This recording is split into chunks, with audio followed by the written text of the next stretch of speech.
Well, hello friends, we are out in the garden. It's a gorgeous day. The sun is shining, the wind is blowing. You may hear the wind today. In Iowa, it is really kind of a prairie open area where I live, and that means the wind sometimes just blows through night and day for days on end, but you still have to get stuff done. So today is all about some containers, not annual flowering containers, but instead some containers I put around outside on my fire pit area. I call it a gravel patio, but it's really just an area in the middle of my backyard that I like to set some items that you cannot grow outdoors year-round in Iowa. We're talking my fig trees go out here, my rosemary plants, and then I also do a couple things with some mint to make sure I contain it, in the sense that mint is one of those things that it spreads all over the yard, it goes everywhere. So I have a way to make sure it doesn't do that, and that's using containers, honestly. So what I thought we'd do today is plant up some of those things, kind of get them ready for the summer, for the growing season. We're getting now into the nice warm days with warm nights where I can start really bringing out so many plants. The only ones I haven't brought out yet are my citrus, but this is the same place they go also. So I thought I'm gonna take you through that, show you what I do, because, you know, I've always learned, I learn best from seeing, from experiencing and watching. And that's what I think gardening is all about, seeing how other people do it, picking up little things that may help in your own garden, your own microclimate, whatever you have. So let's get started. So today we're gonna start with some mint. Now back here, this is the area I'm talking about. It is a beautiful little fire pit area, I call it. I kind of made it formal, and I put this in about 10 years ago. So the boxwood hedging has really started to fill in. It's really started looking nice, and I've just began bringing out some of the containers. You can see this rosemary topiary I've had for a few years. It's doing really well. My fig trees I brought out, and they're starting to leaf out. Now these are not Chicago hardy figs.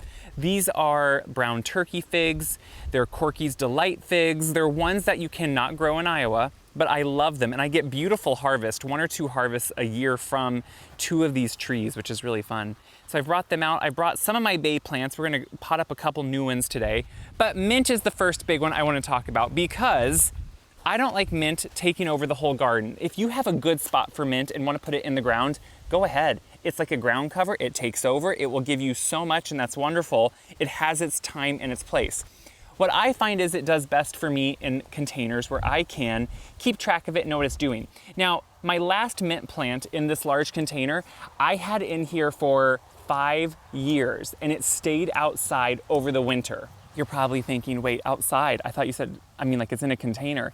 So containers are one of those tricky areas where certain things can live over the winter in a container. It just depends where it's at in your yard, what your zone is. You know, even small shrubs and trees can live in containers year round. Now, mint is one of the hardiest plants. It's actually really hard to kill, so it does really well in a container. What I do with these large terracotta containers is, yes, terracotta can crack over the winter. I don't worry about it. These I've had for a long time. What I do is, in the fall, I flip this container upside down, let the mint go dormant. In the spring, I usually flip it back, the mint fleshes back out. The only problem was it was becoming so root bound, so overtaken, and I kind of forgot to flip it over this spring, and it just needed to be replaced. So I bought a couple. You usually could just take a start of your own mint and do this. I'm buying a couple new starts just to have a fresh, clean slate for this. So we're gonna start by putting the soil in there. I'm using, of course, my favorite all-purpose organic potting soil. We're gonna make sure we amend the soil slightly. Anything, especially, vegetable, herb-based, that I grow in a container, I wanna make sure that I amend the soil to make sure it has extra nutrients, so it's not gonna be gaining them from the ground. And this works for any container type gardening, whether it's tomato plants, pepper plants, herbs, any type of container you wanna do, it is the same principle that I'm gonna show you. So to start off, the big thing is drainage. All these containers have really nice drainage. You can see the gravel through them on the other side. I always just put a shard of a piece of broken pottery. And remember how much I love the pottery. I think this broke either in a windstorm or my cats broke it, but either way. And I put it down over the pot, but you notice there's a curve in it. That allows water to still come and escape easily through the bottom, but it allows the soil not to just push through the bottom all the time. So I always want to cover the bottom hole, and it goes for little containers too. I do the same thing. You can also use, like a nice fine hardware mesh if you want to. Anything that's going to keep the soil in the container but allow good drainage. Any outdoor pot that is in full sun, full elements of rain coming down. I want to make sure it can drain because it can get inundated with water. And if a pot holds on to water, it usually can, starts root rot and starts plants not doing well. So Anytime you want to start some type of container garden, vegetables, herbs, start with a nice container, a sturdy big one that's not going to blow around, and make sure it has good drainage. You want it to have good drainage, and you want these roots to have space to grow. Mint is a pretty vigorous and quick grower, so you can see this is a big container and it's going to fill it in no time. I always am going to start with a good potting soil, and especially when we're growing food, but anytime I always go first for a good organic potting soil, because, you know, if we're going to be eating this, if we're going to be putting it into our bodies, we want to put the best foot forward, and that's starting with good soil. So I always just use all-purpose potting soil and fill up my container. And again, if this container had some leftover soil from last year, I would have just amended it slightly with a little bit of new soil, but it was so root bound, that mint that was in here, that I just need to add all new soil and start really with a blank slate. On big containers like this, I will sometimes add about half the container full of just an all-purpose, all-natural hardwood bark mulch. That's a nice way to do less than the cost. So it cuts the soil you need usually in half, and mulch is really cheap compared to soil, but it also still allows good drainage. That composts down over time, which is really nice. So you can really have a nice way to kind of offset your costs that way if you have big containers. But for this, I have enough soil here, so I'm just gonna make sure to put plenty of it in. And I really want to fill it up because the fresh potting soil works down over time. It's nice and aerated, which is good, but you just want to make sure you put plenty in so it doesn't just go down to nothing either. And now once I have that soil in here, the next things I'm going to do is make sure I amend it just slightly. So the first thing I'm going to do is do what I do to my vegetable beds or anything, and it's add some Garden-tone. I love Garden-tone because it's just a great all-purpose way to add some great food in an organic way to your garden beds or to containers that's going to grow food. So if I was going to put tomatoes in this container, I'd add some Garden-tone. If I was going to put any type of vegetable, peppers, any herb, Garden-tone. I'm just going to make sure I put a little bit in up here. And again, I'm just working it in the top few inches of the soil. We don't need to put it deep down in the soil. Those roots aren't going to be getting there for a while. So you just want to make sure you put it in right at the top, and that's all we need to do. So once I get that done and move that aside, I now have just this nice potting soil that I can just start and plant in. Now, every time I plant, even if it's a vegetable, I like to put in a little bit of biotone with it. It's just a starter fertilizer for the roots. Now, I could have gotten by with just putting one plant in the center. I want to make sure I get some mint here, you know, soon enough. So I'm putting 2 of these smaller plants per container, but really mint is one that it's going to take over. Now, if you wanted to, this is a large enough container. You could fill this up with 4 to 5 different types of herbs and let them just billow over. Mint for me is such a vigorous grower that I like to put it alone in a container and just let it take over, and it will last for years. Like I said, it's a perennial. Not all herbs are, but certain ones are. So I put a little bit of that biotone down in that hole with the roots. I just break them up slightly like I would any root. You can see how easy that is. And then I just take a little bit more biotone for the second plant, and I put it right in the hole I'm gonna plant it in. Just mix it right in. You don't need to do too much work to it. You just put it in, push it around. You can put your plant right in there, tamp that ground back around it, and then we'll water it when I'm all done here. But now, no joke, in a few weeks, I'll show you in my stories that I do. This will take over in no time, and it's such a nice way to not worry about it taking over the whole garden, which, you know, over at my mom's just across the road, we have garden in a corner by an old building that doesn't matter, and it takes over and it's great. I just don't have a spot like that here that I want it to do that. So I'm just gonna let this happen and we'll move on. So this is all about how I have containers that are technically perennial for me in the sense that mint, I don't even have to take indoors. It lives outside and it lives in this container and it's happy. But then I also want to plant containers that I can also keep for years by bringing indoors, and that's what rosemary does for me. So this is a smaller container because I'm starting with a pretty small rosemary. And while mint is going to take over quickly and it's okay being in a larger container like this, a lot of plants, even like rosemary, they don't need to be in a massive container like this size if they're such a small start. You can buy big starts that are expensive, but these small ones, this was $6, I think. It's gonna grow over time, and for years I'm gonna be able to keep this. Now, rosemary is one of the things I keep for years and years by taking it indoors to a above freezing, but it doesn't need to be heated, room. So it can be a garage as long as it's insulated, just a space that it doesn't get below 32 degrees Fahrenheit for me. Then it can just survive really easily. It definitely needs to be watered over the winter, but I find rosemary super easy to keep year to year. I just have to watch for things like mites on it. That's one of my biggest issues. So again, I'm starting with just the all-purpose potting soil, and you're gonna see my shadow here as I'm going, but I'm of course gonna put some of this garden tone with it again. It's just, I find, you know, it's one of those things where for years I didn't do things like this. I didn't amend soils, I didn't add fertilizers. And the thing is, once you start doing it, you start realizing it really makes a difference. And so for me, every time I do little things like this, I know I'm having years of good growth and support. And then year to year, when I bring this container out, I will amend it with some more garden tone or compost as I need. And that way that soil just continues to be replenished. So now I'm adding just this beautiful rosemary, which it's a nice small start, but it's amazing how quickly, look at those beautiful roots on it, which I just lightly move. It's not root bound, so I just lightly put them in and I'm able just to push it right in there. And again, if you want to, you can have, you know, a slightly bigger container than this and you could put 3 different herbs together. And for one season, they would probably be fine. But since I want to keep this year after year, it's gonna fill this container and its roots will fill the container. So I don't wanna plant other things with it. So I'm gonna move on now that I have this planted, and we're gonna plant a couple new bay plants, and I'm gonna tell you why with these new plants. So I'm someone that wants to be able to grow so many things that I can't grow year round, but I also like the aesthetics of when something can look really pretty. So for me, bay plants are one of those things. Bay in general to me is misunderstood in the kitchen.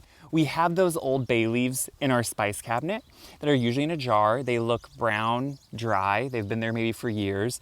You throw one in a soup or something and think, I don't know if it does anything, but you throw it in. The difference and the change comes when you grow real or fresh bay. And that's what I usually do. And I usually have these shrub varieties that are a little bit smaller. You can see this isn't huge here.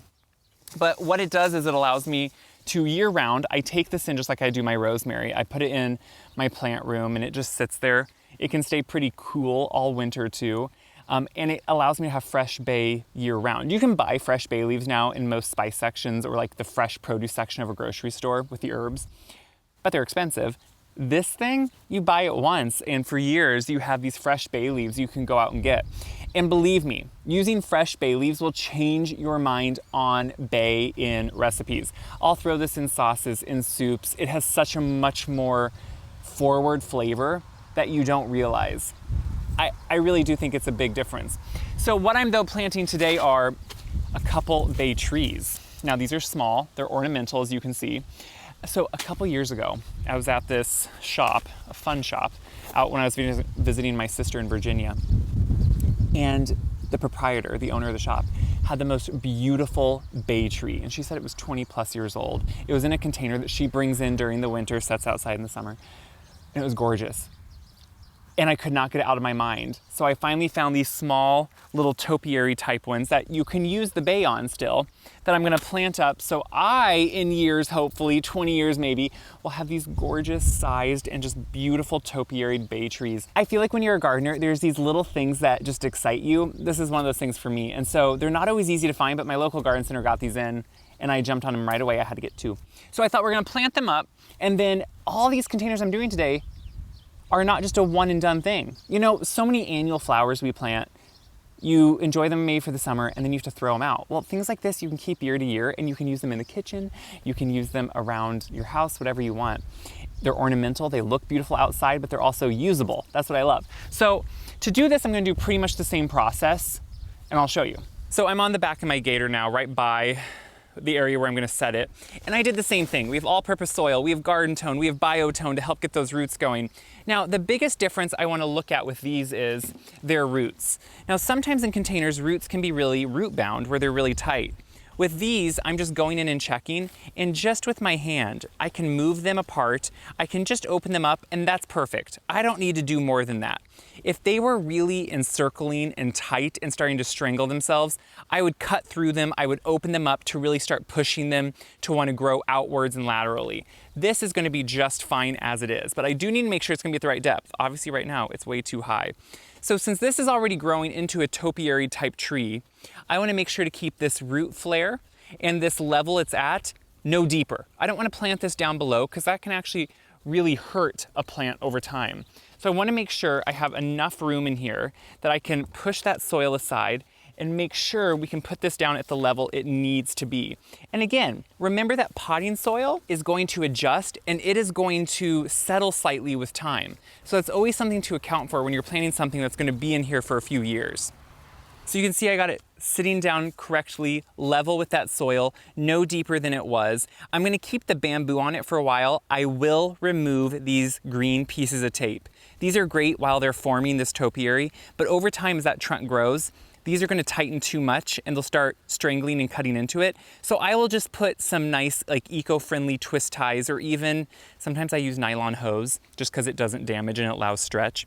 And I will tie it up to that bamboo with something else other than these. These to me are temporary. When you bring a tree or anything home from a nursery with these, they're temporary.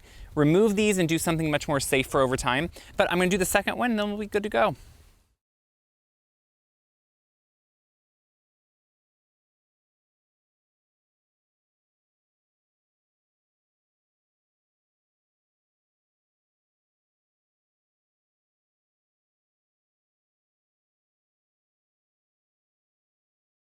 So we're finishing these up, of course, just by watering them. And again, anything you put in containers, because containers are a great way to grow vegetables and herbs if you don't have in-ground gardens. But you have to remember, watering is key. They're in containers. They're gonna dry out quicker. The wind, the elements will dry these out much quicker. And you can see right here, as I watered it for the first time, do you see how it started taking some of that soil, that potting soil, and just dragging it down in, condensing it? This is when you will need to go in and top them off with more soil. Anything you plant with fresh potting soil is going to just draw down a little bit and condense once you water it. That's natural, that's what's gonna happen. So you just need to be prepared and make sure you top it off once you've watered it, because now it's exposing all these roots, and when those dry out, you know, even quicker because they aren't covered, of course that will stress the plant. So after I water everything really well, I'm just gonna obviously now be checking it daily, weekly, whatever you need, depending where you live, to make sure it's getting the adequate water that you need. Now, of course, if you have yours hooked up to drip line, that's really good and you won't have to worry about it as much, but still need to check it. This was obviously all about plants that I'm going to be bringing in and keeping year to year. But now I want to go plant a few herbs in my garden, my raised beds, that are perennial also, but outside perennial, where I don't have to do anything to them year to year other than just cut back their dead foliage in the spring. So it's kind of a great mix of things that you can grow in containers if you need to, or if you just want to bring them in the winter like I do, and things you can grow in the ground that will come back year to year, like herbs. So now I'm out in my vegetable gardens, which I use raised beds, as you can see. And this is kind of showing the difference between things I plant in containers versus in my raised beds, which honestly isn't that different. That's the beauty of it. When you watch someone garden, whether it's in a raised bed, whether it's in ground, there's not too much difference between that and container gardening, other than possibly the soils you used, the watering frequency, and things like that. But what now I'm gonna do is put in some both perennial and annual herbs, kind of talk about the differences, because some herbs can actually live year to year. I'm in zone 5B, so I have kind of a mix of ones that can live year to year and ones that don't usually, but planting them is really the same. I just have a small area of herbs because some of them I put in containers up where I just showed you, but my garden gets filled with my hot peppers, my tomatoes, my cabbage, broccoli, cauliflower, my greens, my radishes, all those things. And then over here we have my garlic and rhubarb, of course, and then asparagus, which I need to go pick.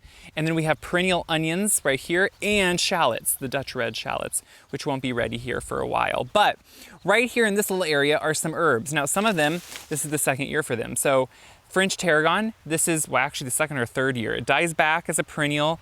I remove the foliage early spring, and then out comes all this beautiful, beautiful fresh herbs to use. I've actually already started using it. I love tarragon with peas is one of my favorite, but with asparagus, it's great. It's great to make kind of your own buttermilk dressing with, a ranch style dressing, any of those things. It's so good. I also had an oregano that did really well over the winter and is coming back. What I do need to replant is my English thyme. It's a hit or miss for me. English thyme really should be perennial. I just sometimes, depending on the winter, will have years where it isn't. We also had a really dry year last year, and I kind of started prioritizing what I was watering, and some of the things I didn't water and some of the things I did. So what I have here is an into the bed where I did put a little bit of some raised garden bed mix on top of my just soil that was here, because in the corners it was kind of sinking down a little bit. Just over time things settle. Usually my beds I top off just with compost yearly, and then once in a while if they seem to settle a lot, I'll add some just good raised bed mix. And you want to make sure it's organic because your food is going. So then again, I am just going to do the same garden tone that we did before. This to me, I already did it most places in here, but this is just a great way to add in kind of some extra oomph to these beds. So again, obviously the biotone, all that when planting. But what I'm doing is I have this in a section of the garden that I don't rotate. So my asparagus obviously does not get rotated. My rhubarb, these two beds in general stay always as they are. The 4 long beds down beyond are my tomatoes, my peppers, all those rotate every year just to ward off any soil-borne diseases. But my herbs, since they're perennial, they stay in this spot year to year. And like I said, most of them usually do really well. And this is a great way that you don't have to replant the following year. Now, ones I do have to replant is dill. Sometimes dill will reseed itself really well. This year, I have no starts of dill coming up, so I'm just gonna plant a couple. I use a lot of fresh dill all season long. It's one of my favorite herbs, actually. So I'm gonna plant a couple of those and then a couple of these thyme. Now the thyme, like I said, should live year after year, but sometimes it doesn't. So I have here, I'm just breaking up that root a little bit because these are kind of tight down in there, but otherwise it's just the same. So you can see I have fresh, beautiful soil. That's really easy to work with. I'm gonna make sure to get a little bit of my biotone starter.